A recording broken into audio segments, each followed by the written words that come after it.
Bonjour et bienvenue sur ma chaîne, c'est Lubna Cake. Je suis très heureuse de vous retrouver aujourd'hui pour réaliser une ganache montée à la noix de coco. Donc pour cette ganache, qui est très facile à réaliser, vous allez avoir besoin de 470 g de chocolat blanc que j'ai fait fondre au micro-ondes et de 400 ml de crème liquide entière que j'ai fait bouillir dans une casserole.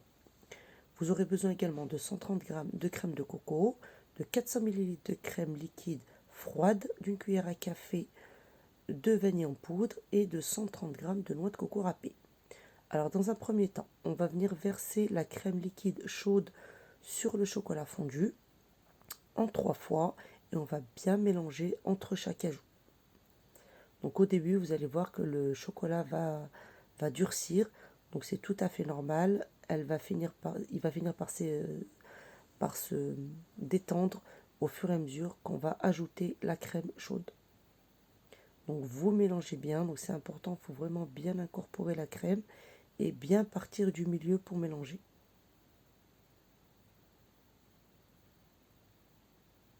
Donc là, moi j'ai une grosse quantité de ganache parce que j'ai fourré un gâteau qui était très haut. Donc si vous avez un petit gâteau à faire ou si la ganache est trop importante, vous divisez tous les ingrédients par deux. Voilà, donc là j'ai incorporé toute la crème chaude à mon chocolat fondu et maintenant je vais venir incorporer la crème liquide froide cette fois-ci. Pareil en 3 fois et on mélange bien entre chaque ajout.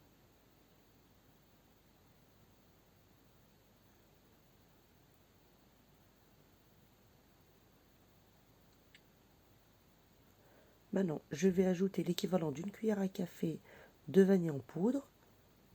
Vous pouvez mettre de la vanille liquide ou une gousse de vanille. Vous mélangez bien et ensuite vous rajoutez la crème de coco. Donc attention à ne pas confondre avec le lait de coco. Là, c'est vraiment de la crème de coco qu'il faut dans cette recette. Donc vous la mélangez bien. Et ensuite, moi, je préfère toujours passer un coup de mixeur plongeant dans mes ganaches.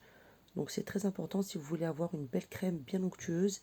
Et en plus, ça permet d'éliminer s'il reste des petits morceaux de chocolat qui ne sont pas fondus ou s'il y a des grumeaux. Donc comme ça, vous avez une crème bien lisse, bien onctueuse. Ensuite, vous rajoutez la noix de coco râpée et vous mélangez.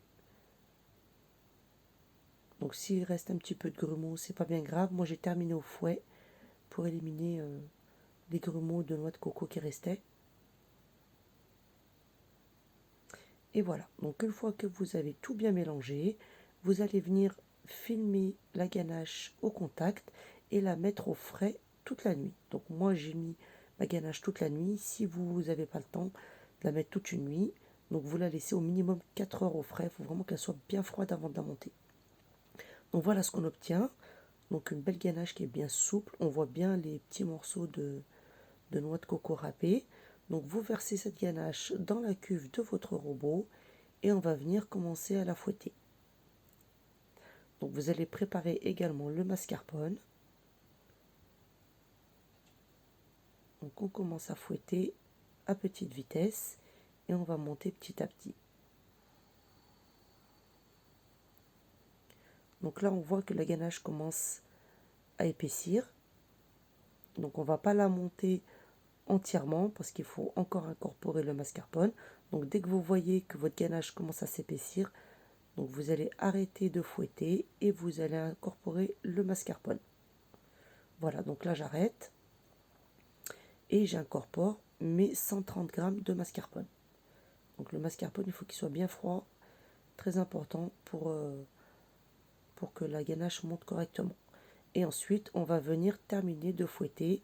Donc là, on ne va pas refouetter bien longtemps, 1 à 2 minutes, c'est vraiment pour détendre le mascarpone et bien incorporer à la ganache.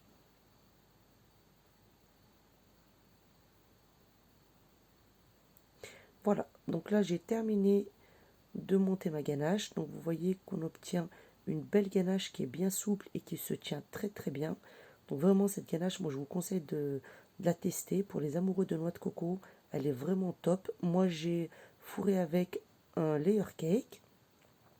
Donc voilà, vous voyez qu'elle se tient très très bien cette ganache et elle est vraiment super bonne. Je vous conseille de l'essayer.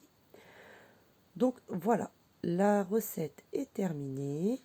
Donc j'espère que cette vidéo vous a plu. Si c'est le cas, n'hésitez pas à vous abonner à ma chaîne et à liker la vidéo. Pensez également à activer la cloche des notifications. Moi je vous dis merci et à très bientôt pour une nouvelle recette.